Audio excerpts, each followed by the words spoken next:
Hello SSLC ಮುದ್ದು ಮಕ್ಕಳ ಎಲ್ಲರೂ ಹೇಗಿದ್ದೀರಾ? ನಾನು ನಿಮ್ಮ ಸೈನ್ಸ್ ಟೀಚರ್ ಅರ್ಚನಾ. ಇವತ್ತೊಂದು ಮೋಸ್ಟ್ ಇಂಟ್ರೆಸ್ಟಿಂಗ್ ಮತ್ತೆ ಇಂಪಾರ್ಟೆಂಟ್ ಟಾಪಿಕ್ ಜೊತೆ ಬಂದಿದ್ದೀನಿ. ಯಾವುದದು ಅಂತ ಹೇಳಿದ್ರೆ ನಮ್ಮ SA1 ಎಕ್ಸಾಮ್ ಪಕ್ಕ ಸೆಪ್ಟೆಂಬರ್ ಮಿಡ್ ವೀಕ್ ಅಥವಾ ಎಂಡ್ ವೀಕಲ್ಲಂತೂ ಪಕ್ಕ ಇದ್ದೇ ಇರುತ್ತೆ. ಅಂತ ಹೇಳಿದ್ರೆ ನಮ್ಮ ಹಾಫ್ ಇಯರ್ಲಿ ಎಕ್ಸಾಮ್ ಅಥವಾ ಅರ್ಧ ವಾರ್ಷಿಕ ಪರೀಕ್ಷೆ ಇದ್ದೇ ಇರುತ್ತೆ. ಸೊ ಮ್ಯಾಮ್ FA1 ಎಕ್ಸಾಮ್ ಹಾಗೋ ಹೀಗೋ ತಳ್ಳಾಕ್ಬಿಟ್ಟಿದ್ದೀವಿ, FA2 ಎಕ್ಸಾಮನ್ನು ಹಾಗೆ ಬ್ಯಾಲೆನ್ಸ್ ಮಾಡಿಬಿಟ್ಟಿದ್ದೀವಿ, ಬಟ್ SA1 ಎಕ್ಸಾಮನ್ನು ನೆಗ್ಲೆಕ್ಟ್ ಮಾಡೋ ಹಾಗೆ ಇಲ್ಲ, ಚೆನ್ನಾಗಿ ಸ್ಕೋರ್ ಮಾಡಬೇಕು. ಸೊ ಅದಕ್ಕೋಸ್ಕರ ಒಂದು ಪ್ರಾಪರ್ ಆಗಿರೋ ಟೈಮ್ ಟೇಬಲ್ ಹೇಳ್ಕೊಡಿ, ಸ್ಟ್ರಾಟಜಿ ಹೇಳ್ಕೊಡಿ ಅಂತ ಕೇಳ್ತಿರ್ತೀರಲ್ವಾ. ಸೊ ಆ ಎಲ್ಲ ಕಮೆಂಟ್ಸ್ಗಳಿಗೂ ಈ ವಿಡಿಯೋ ಉತ್ತರ ಆಗುತ್ತೆ, ಓಕೆನಾ? ಸೊ ತಡ ಮಾಡದೆ ನಮ್ಮ ವಿಡಿಯೋನ ಶುರು ಮಾಡೋಣ ಬನ್ನಿ. ಓಕೆ ಮಕ್ಕಳ, ಇವಾಗ ಸೆಪ್ಟೆಂಬರ್ ಮಿಡ್ ವೀಕ್ ಅಥವಾ ಲಾಸ್ಟ್ ವೀಕ್ ಅಂತ ಹೇಳಿದೆ. ಸೊ ನಾವು ಅಂದಾಜಲ್ಲಿ ಒಂದು 20 ಡೇಸ್ ಅಥವಾ 25 ಡೇಸ್ ಇದೆ ಅಂತ ಅನ್ಕೊಳ್ಳೋಣ. ಓಕೆ, ಮ್ಯಾಕ್ಸಿಮಮ್ ಒಂದು 20 ಡೇಸ್ ಇದೆ ಅಂತಲೇ ತಗೊಳ್ಳೋಣ. ಓಕೆ, ಸೊ ನಮ್ಮ ಹತ್ರ ಇವಾಗ ಎಷ್ಟೊಂದು ಚಾಪ್ಟರ್ಸ್ ಇದೆ. ಇವಾಗ 6 ಸಬ್ಜೆಕ್ಟ್ ಇದೆ, 60ಕ್ಕೂ ಜಾಸ್ತಿ ಚಾಪ್ಟರ್ಸ್ ಇದೆ. ನಮ್ಮ ಮಕ್ಕಳಿಗೆ ಕನ್ಫ್ಯೂಷನ್ ಇದೆ, ಹೇಗೆ ಶುರು ಮಾಡಬೇಕು, ಹೇಗೆ ಓದಬೇಕು, ಎಲ್ಲಿಂದ ಓದಬೇಕು ಅಂತ, ಓಕೆನಾ? ಸೊ ಇದು ಎಲ್ಲ ಕನ್ಫ್ಯೂಷನನ್ನು ಈ ವಿಡಿಯೋದ ನಿಮ್ಮ ತಲೆಯಿಂದ ತೆಗೆದಾಕ್ಬಿಟ್ಟು ಕಂಪ್ಲೀಟ್ ಸಿಲಬಸ್ಸನ್ನು ಕವರ್ ಮಾಡೋದು ಹೇಗೆ ಅಂತ ನಿಮಗೊಂದು ಸ್ಟ್ರಾಟಜಿ ಕೊಡ್ತಾ, ಸೊ SA1 ಎಕ್ಸಾಮಲ್ಲಿ ನೀವೇನಾಗಬೇಕು, ಚಾಂಪಿಯನ್ಸ್ ಆಗಬೇಕು ಅಂತ ಹೇಳಿದ್ರೆ ಈ ವಿಡಿಯೋ ಹೆಲ್ಪ್ ಆಗುತ್ತೆ. ಸೊ ನಾನು ಅವಾಗಲೇ ಹೇಳ್ದಾಗೆ ಮಕ್ಕಳ, ಎಷ್ಟೋ ಮಕ್ಕಳಿಗೆ ತಲೆಯಲ್ಲಿ ಪ್ರೆಷರ್ ಬಿಲ್ಡ್ ಆಗಿಬಿಟ್ಟಿರುತ್ತೆ. ಏನಂತ, 60 ಚಾಪ್ಟರ್ಸ್ ಇದೆ, ಪ್ಲಸ್ ಲಿಮಿಟೆಡ್ ಡೇಸ್ ಇದೆ, 20 to 25 ಡೇಸ್ ಇದೆ, ಪ್ರೆಷರ್ ಸಿಕ್ಕಾಪಟ್ಟೆ ಇದೆ, ಓಕೆನಾ? ಇಲ್ಲಿ ಸಮಸ್ಯೆ ಏನು ಮಕ್ಕಳ, ಸಿಲಬಸ್ದಲ್ಲ, ಇರೋದೇ 60 ಚಾಪ್ಟರ್. ಏನು ಫೈನಲ್ ಎಕ್ಸಾಮ್ ಆಗಿದ್ರೆ ಇನ್ನು ಡಬ್ಬಲ್ ಇರೋದು ಅಲ್ವಾ? ಸೊ ಸಮಸ್ಯೆ ಸಿಲಬಸ್ದಲ್ಲ, ಮತ್ತು ಸಮಸ್ಯೆ ಎಲ್ಲಿದೆ, ಪ್ರಾಬ್ಲಮ್ ಎಲ್ಲಿದೆ, ಸ್ಟ್ರಾಟಜಿಯಲ್ಲಿದೆ, ಓಕೆನಾ?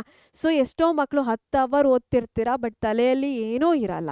ಸೊ ನಾವು ಹೇಗೆ ಓದ್ತಿದ್ದೀವಲ್ವಾ, ಆ ಪ್ಯಾಟ್ರನಲ್ಲಿ ಏನಾಗಿದೆ, ಸಮಸ್ಯೆ ಇದೆ. ಸೊ ಯಾವ ಥರ ಸ್ಟ್ರಾಟಜಿ ಮಾಡಬೇಕು ಅಂತ ನಾನು ನಿಮ್ಗೆ ಹೇಳ್ಕೊಡ್ತೀನಿ. ಓಕೆ, ಅವಾಗಲೇ ಹೇಳ್ದಾಗೆ ನಮ್ಮ ಮ್ಯಾಥ್ಸಲ್ಲಿ ಒಂದು 7 ಚಾಪ್ಟರ್ಸ್ ಇದೆ ಅಂದ್ಕೊಳ್ಳೋಣ, ಸೈನ್ಸಲ್ಲಿ ಎಷ್ಟಿದೆ, ಒಂದು 6 ಚಾಪ್ಟರ್ಸ್ ಇದೆ ಅಂತ ಅಂದ್ಕೊಳ್ಳೋಣ. ಸೊ ಟೋಟಲ್ ಇಲ್ಲೇ 13 ಚಾಪ್ಟರ್ಸ್ ಆಗೋಯ್ತು. ನಮ್ಮ ಸೋಷಿಯಲ್ ಸೈನ್ಸ್ ಒಂದೇ ಸಬ್ಜೆಕ್ಟಿಂದ, ಸಮಾಜ ವಿಜ್ಞಾನದಿಂದ ಎಷ್ಟು ಚಾಪ್ಟರ್ಸ್ ಇದೆ, ಒಂದು 16 ಚಾಪ್ಟರ್ಸ್ ಇದೆ.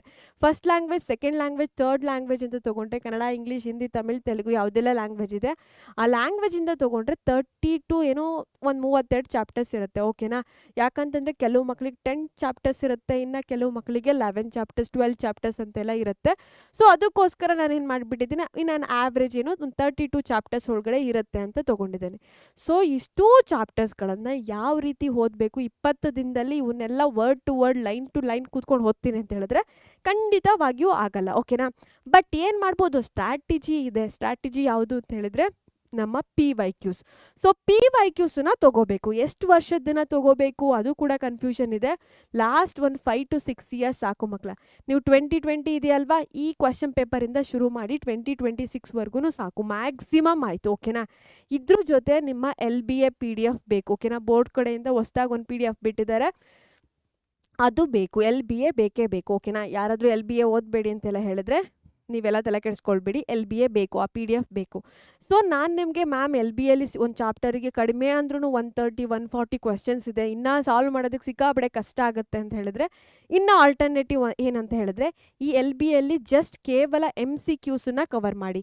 ಈ LBAಲಿ ಜಸ್ಟ್ MCQsನ್ನ ಕವರ್ ಮಾಡಬೇಕು.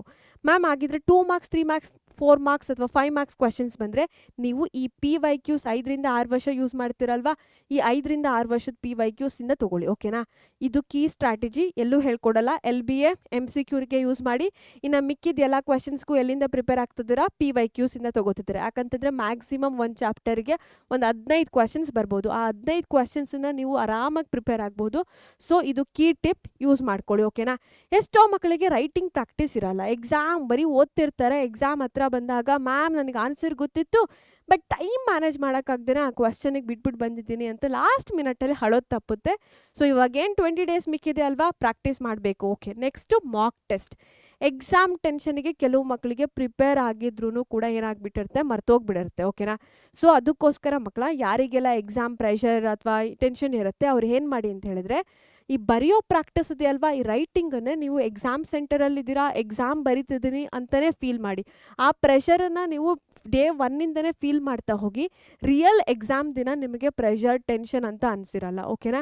ಈ ಬರೆಯೋದನ್ನು ನೀವು ಯಾವ ಥರ ಫೀಲ್ ಮಾಡಬೇಕು, ಎಕ್ಸಾಮ್ ಬರೀತಿದ್ದೀನಿ ನಾನು, ಎಕ್ಸಾಮ್ ಹಾಲಲ್ಲಿದ್ದೀನಿ ಅಂತಲೇ ಪ್ರಾಕ್ಟೀಸ್ ಮಾಡಿ, ಓಕೆನಾ? ಸೊ ಈ ಥರ ಎಷ್ಟೋ ಮಕ್ಕಳು ಏನು ಅಂತ ಹೇಳಿದ್ರೆ ಬುಕ್ ಮುಂದೆ ಎಲ್ಲ ಬುಕ್ ಇರುತ್ತೆ, PDF ಇರುತ್ತೆ, LBA ಇರುತ್ತೆ, ನೋಟ್ಸ್ ಇರುತ್ತೆ, ಎಲ್ಲ ಡಾಕ್ಯುಮೆಂಟ್ಸ್ ಇರುತ್ತೆ, ಟೆಕ್ಸ್ಟ್ ಬುಕ್ ಎಲ್ಲದೂ ಇರುತ್ತೆ. ಬಟ್ ಇಷ್ಟೊಂದೆಲ್ಲ ಓದಬೇಕು, ಇದು ಓದಬೇಕು, ಈ ಸೈನ್ಸ್ ಬರಲ್ಲ, ಇದ್ರಲ್ಲಿ ಮ್ಯಾಥ್ಸಲ್ಲಿ ನ್ಯೂಮರಿಕಲ್ ಸಾಲ್ವ್ ಮಾಡೋಕ್ಕಾಗಲ್ಲ, ಏನೇನೋ ಸಿಕ್ಕಾಪಟ್ಟೆ ಗೊದ್ಲದಿಂದ ಏನೂ ಓದೋಕ್ಕಾಗಿರಲ್ಲ. ಬಟ್ ಓದ್ತಿದ್ದೀನಿ ಅಂತ ಅನ್ಕೋತಿರ್ತಾರೆ, ಬಟ್ ಏನೂ ಓದಿರಲ್ಲ. ಅಂಥ ಮಕ್ಕಳಿಗೆ ನಾನು ಏನು ಓದಿದ್ರಿ ಇವತ್ತು ಅಂತ ಕ್ವೆಶ್ಚನ್ ಕೇಳಿದ್ರೆ ಅವ್ರು ಹೇಳೋದು 0. ಓಕೆನಾ? ಸೊ ಟೆನ್ಷನ್ ಮಾಡ್ಕೊಳ್ಬೇಡಿ, ರಿಲ್ಯಾಕ್ಸ್ ಆಗಿರಿ, ಕಾಮ್ ಆಗಿರಿ. ಓಕೆನಾ? Still we have 20 days. ಓಕೆನಾ? ಆರಾಮ್ಸಾಗಿ ನಮ್ಮ ಎಕ್ಸಾಮನ್ನು ನಾವು ಏಸ್ ಮಾಡ್ಬೋದು. ಓಕೆನಾ?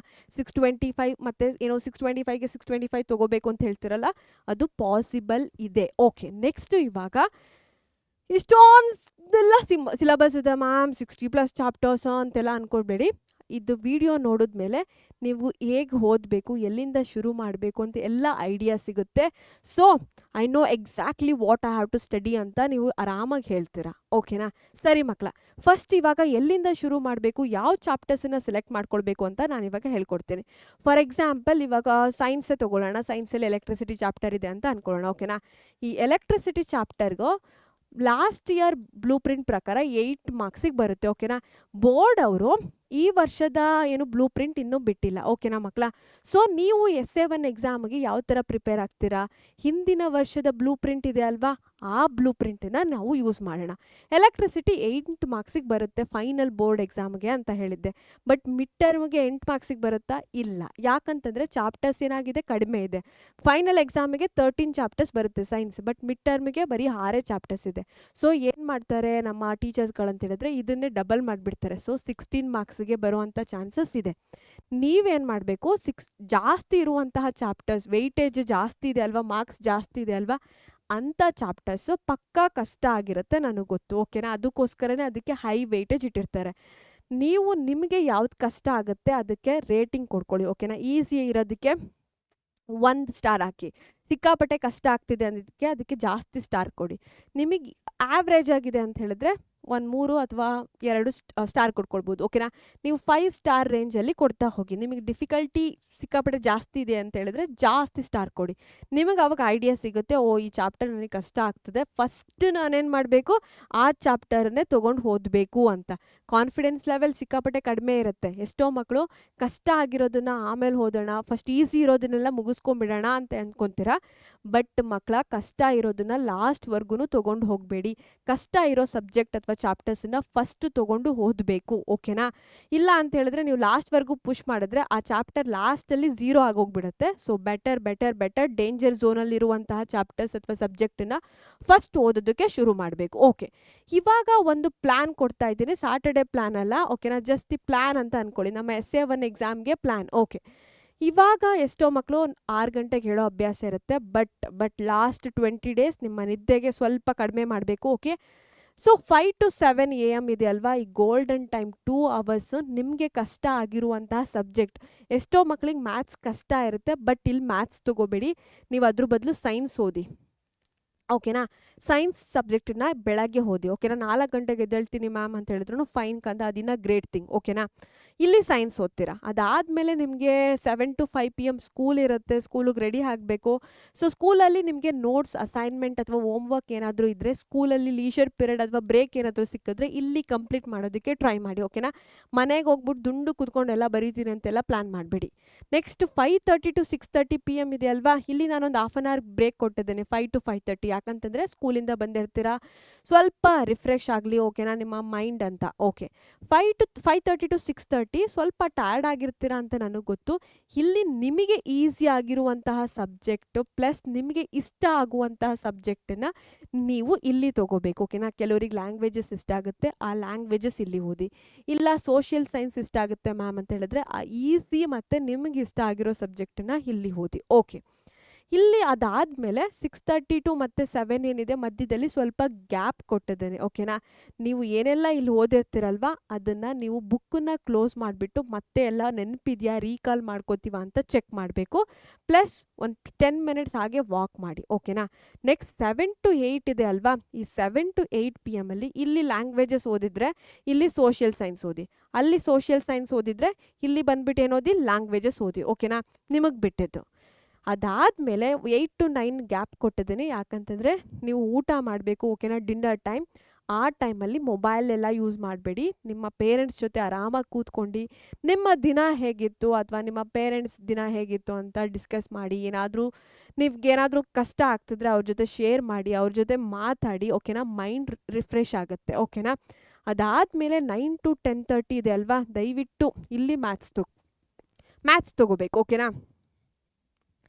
ಸ್ವಲ್ಪ ಹೆವಿ ಡಿನ್ನರ್ ಆಗಿರುತ್ತೆ, ನಿದ್ದೆ ಬರೋ ಚಾನ್ಸಸ್ ಜಾಸ್ತಿ ಇರುತ್ತೆ. ಮ್ಯಾಥ್ಸ್ ನಮ್ಮ ಮಕ್ಕಳಿಗೆ ಅಷ್ಟೊಂದು ಈಸಿಯಾಗಿ ಅರ್ಥ ಆಗಲ್ಲ. ಸೊ ಈ ಪ್ರಾಬ್ಲಮಲ್ಲಿ ಈ ಫಾರ್ಮುಲಾ ಏನಕ್ಕೆ ಯೂಸ್ ಮಾಡಿದ್ದಾರೆ, ಈ ಸ್ಟೆಪ್ ಯಾಕೆ ಬಂತು ಅಂತೆಲ್ಲ ಕನ್ಫ್ಯೂಷನ್ ಆಗ್ತಿರುತ್ತೆ. ಸೊ ನಿಮ್ಮ ಬ್ರೈನ್ ಆ್ಯಕ್ಟಿವ್ ಆಗುತ್ತೆ. ಸೊ ಅದಕ್ಕೋಸ್ಕರ ಮ್ಯಾಥ್ಸನ್ನು ಇಲ್ಲಿ ತೊಗೊಳ್ಳಿ. 10:30 ಆದಮೇಲೆ 10:30 ಆದಮೇಲೆ 15 ಮಿನಿಟ್ಸ್, ಓಕೆನಾ. ಇವತ್ತು ಏನೆಲ್ಲ ಓದಿದ್ದೀನಿ ಎಲ್ಲ ನೆನಪಿದೆಯಾ ಅಂತ ಚೆಕ್ ಮಾಡ್ಕೊಳ್ಳಿ. ಅದಾದಮೇಲೆ ನೆಕ್ಸ್ಟ್ ಡೇ ಸ್ಕೂಲ್ಗೆ ಹೋಗೋದಕ್ಕೆ ನಿಮ್ಮ ಬ್ಯಾಗನ್ನು ಪ್ಯಾಕ್ ಮಾಡ್ಕೊಳ್ಳಿ. ಅದಾದಮೇಲೆ ನಿದ್ದೆಗೆ ಆರಾಮಾಗಿ ಹೋಗಿ, ಓಕೆನಾ. 15 ಮಿನಿಟ್ಸ್ ನಿಮ್ಮ ಬೆಳಗ್ಗೆ 5 ಗಂಟೆಯಿಂದ 10:30ವರೆಗೂ ಏನು ಮಾಡಿದಿರಾ ಅದನ್ನ ಹಾಗೆ ರೀಕಾಲ್ ಮಾಡ್ಕೊಳ್ಳಿ. ಈ ರೂಟೀನ್ ಕಂಪ್ಲೀಟ್ ಆಗಬೇಕು. ನಾನು ಮಧ್ಯ ಎಲ್ಲ ಕಡೆ ಬ್ರೇಕ್ ಕೊಟ್ಟಿದ್ದೀನಿ. ಅದು ರಿವಿಷನ್ ಮಾಡೋದಕ್ಕೆ ಇರಬೇಕು, ಓಕೆನಾ. ರಿವಿಷನ್ ಮಾಡೋದಕ್ಕೇ ಉಪಯೋಗಿಸ್ಬೇಕು.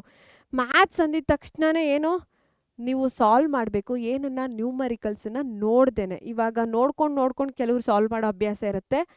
ಬಟ್ ಆ ಥರ ಮಾಡಬೇಡಿ. ಒಂದ್ಸಲ ನಿಮಗೆ ಸ್ಟೆಪ್ಸ್ ಎಲ್ಲ ಕ್ಲಿಯರ್ ಇದೆ ಅಂತ ಹೇಳಿದ್ರೆ ಬುಕ್ಕನ್ನು ಕ್ಲೋಸ್ ಮಾಡಿ ನೀವು ಸಾಲ್ವ್ ಮಾಡೋದಕ್ಕೆ ಟ್ರೈ ಮಾಡಬೇಕು. ಸೈನ್ಸ್ ಅಂದಿದ ತಕ್ಷಣವೇ ಕಾನ್ಸೆಪ್ಟನ್ನ ಅರ್ಥ ಆಗಿದೆಯಾ ಅಂತ ನಮಗೆ ಗೊತ್ತಾಗೋದು ನೀವು ಬೇರೆಯವರಿಗೆ ಕಾನ್ಸೆಪ್ಟನ್ನ ಎಕ್ಸ್ಪ್ಲೈನ್ ಮಾಡಿದಾಗ. ಬೇರೆ ಯಾರೂ ಇಲ್ಲ ಮ್ಯಾಮ್ ಅಂತ ಹೇಳಿದ್ರೆ ನಿಮ್ಮ ಪೇರೆಂಟ್ಸ್ ಅಥವಾ ಸಿಬ್ಲಿಂಗ್ಸಿಗೆ ಎಕ್ಸ್ಪ್ಲೈನ್ ಮಾಡಿ, ಅವರು ಕೇಳಲ್ಲ ಅಂತ ಹೇಳಿದ್ರೆ ನಿಮಗೆ ನೀವೇ ಎಕ್ಸ್ಪ್ಲೈನ್ ಮಾಡ್ಕೊಳ್ಳಿ, ಓಕೆನಾ.